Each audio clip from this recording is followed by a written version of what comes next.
Alright, Shalom. First and foremost, I want to start off by giving all praises and glory to Yahweh, Ba'ashim Hawashai, Ba'ashim Rakakorash.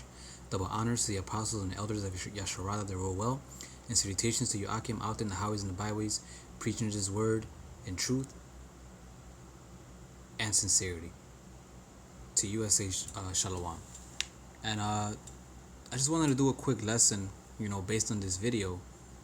Because, hey man, this goes into everything we've been saying and what we always talk about concerning Esau, Edom, the so-called white man being our enemy, concerning us not trusting in that nation and other nations, because, when you watch this video, it shows you, man,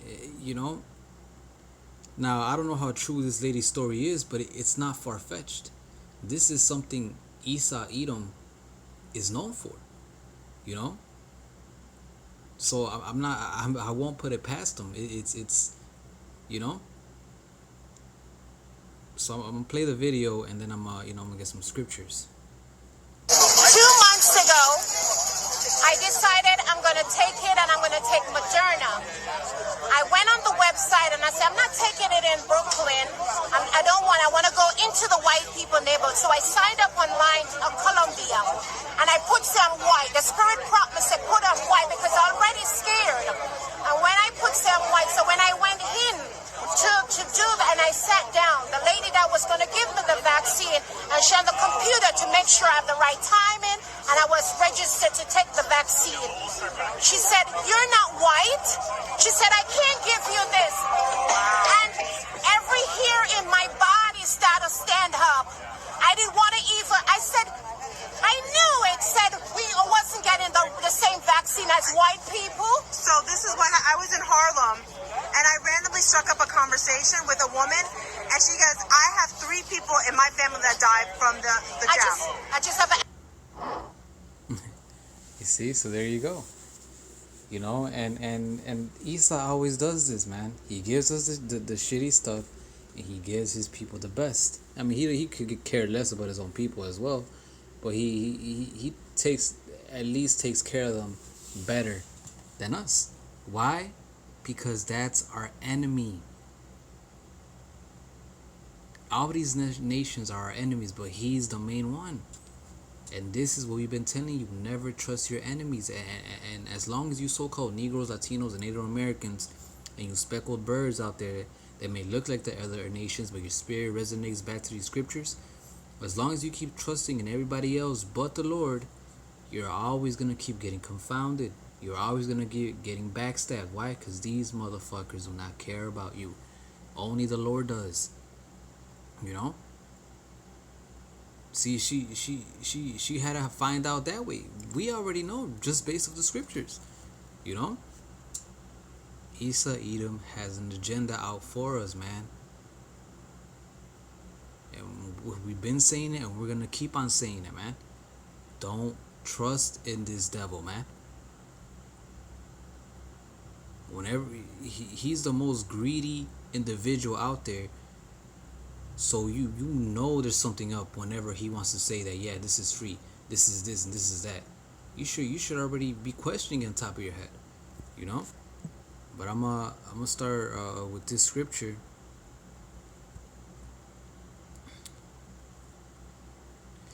This is Sirach 12, and I'm gonna start at 10. Never trust an enemy.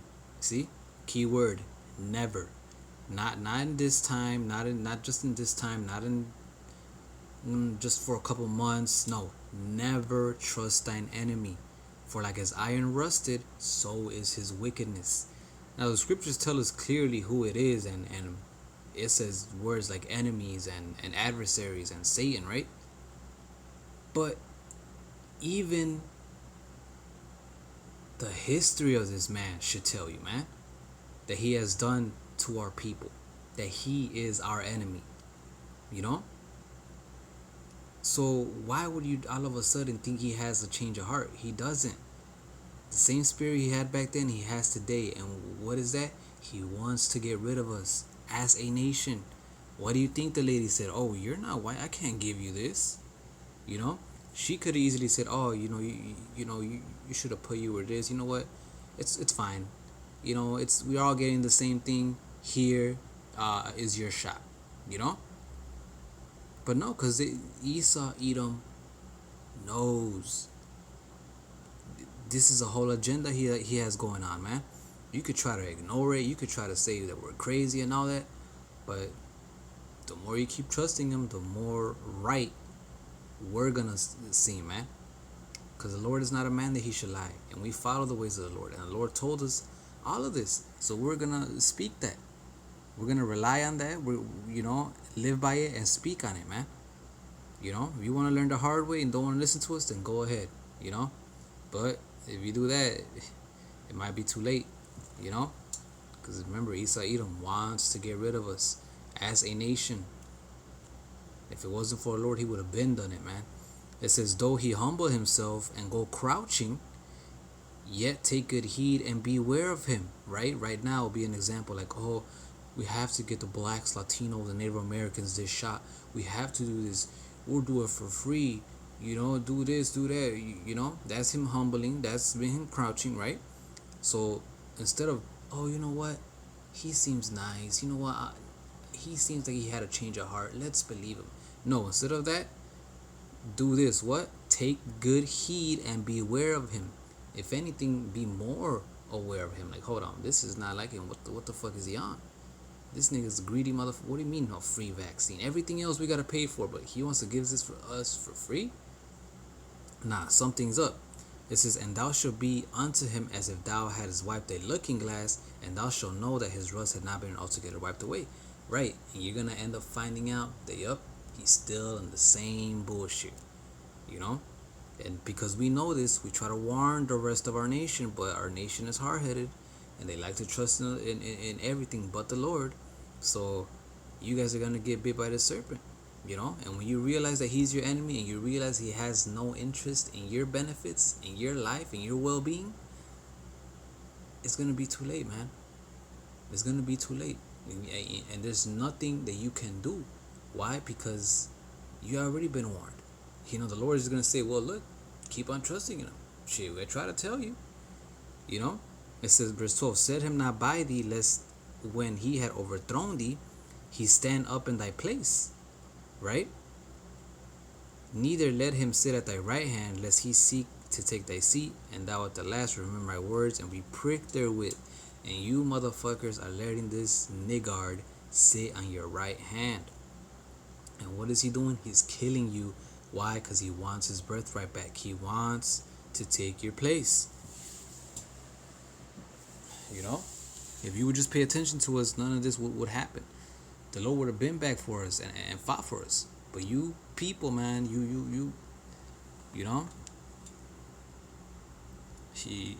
gonna have to learn the hard way, and you're gonna be pricked with the words that we said. When this individual shows his true colors and starts killing you. Verse 13, who will pity a charmer that is bitten with a serpent, or any such as come nigh wild beast? And yeah, at the end of the day, we don't really feel bad,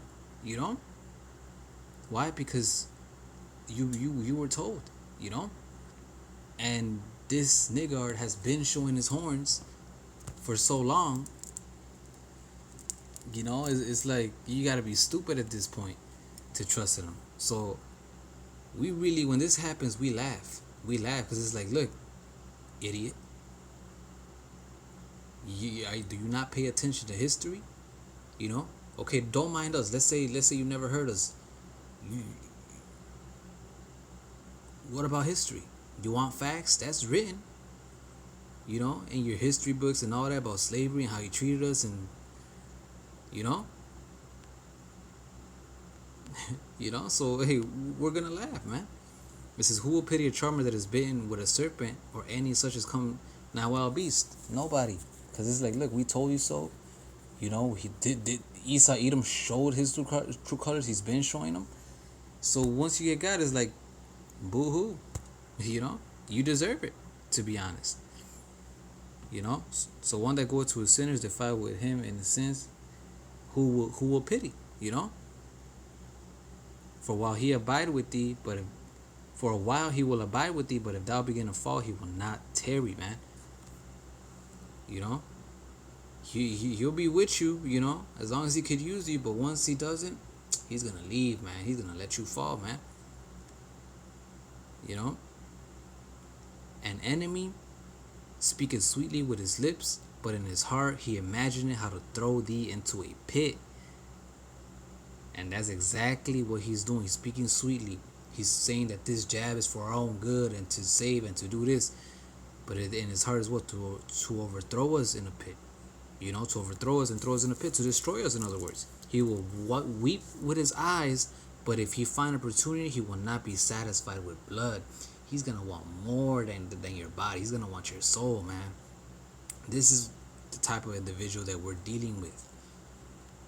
And you so-called Negroes, like I said, so-called Negroes, Latinos, and Native Americans, and speckled birds, you have to understand this. If you don't know who your enemy is, you're not gonna know who you're fighting. And if you know you don't know who you're fighting, you're gonna get stricken. You're gonna lose this battle. You know.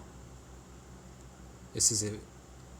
If adversity come upon thee, thou shalt find him there first, right?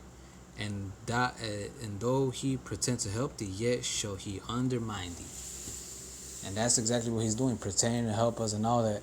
But in reality, he's undermining us. In reality, he's having ulterior motives, man. So stop trusting in this man. You know, stop leaning to his ways and his signs and all that. The Lord created medicines out of the earth, man. If there was an actual pandemic, the Lord will have herbs and all that to help us out, man. You know? The Lord is not going to create something where there is no help. You know? The Lord is not like that. You know? So trust in the Lord, man. The Lord will never do this to you. He might put you through some shit, but it's even the shit that he puts you through is going to be for your own benefit. Esau Edom doesn't do that. Esau Edom puts you through some shit and destroys you, and at the end of the day, it's all bad for you, man. When the Lord does the opposite, you know. So what more evidence do you guys want that this man is your enemy and he has an ulterior motive? You know, this literally right here from verse 10 to 18 is all his characteristics of what he does to our people. Those soft lips, those lying words, you know, that's this motherfucker, man. And until you realize that, you're gonna keep getting deceived by his ass, man. At this time, it's like, wow, like you just wanna be stupid, man.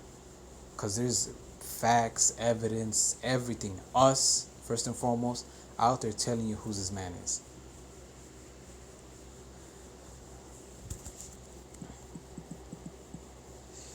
This is Psalms 55 and 21. The words of his mouth were smoother than butter, right?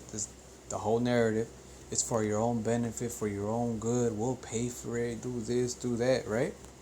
But war was in his heart. But in reality is what? To destroy you, to kill you. Whatever this jab does to you is not for your own good. If it doesn't destroy you right away, you best believe it's going to destroy you slowly, you know? War is in his heart. That's his motive. It says his words were softer than oil, yet they were drawn swords, man. You see? This is him, man. I mean, he did it with the Native Americans, the so-called Native Americans, which is the tribe of Gad. You think he had all of a sudden had a change of heart? No, this man has a perpetual hatred, man. And it's always going to be like that until he gets destroyed and taken out of the earth. This is Ezekiel 35 and 1. It says, moreover, the word of Yahweh came unto me, saying, Son of man, set thy face against Mount Seir and prophesy against it. Mount Seir is what? Esau, Edom. It says, you can read that in Genesis 36 and 8, if I'm not mistaken, or 38 and 6. You know, it says, and say unto it, thus say Yahweh power, Behold, O Mount Seir, I am against thee, and I will stretch out my hand against thee, and I will make thee most desolate. I will see. Here it is. The Lord is clearly saying He's against Esau, Edom, and you motherfuckers want to be joined hand in hand with him. Why would you want to be joined hand in hand with a motherfucker who is against the Lord and who the Lord hates, against the Creator of heaven and earth? Why? Why would you do that? You know, like, hey, side his children, man.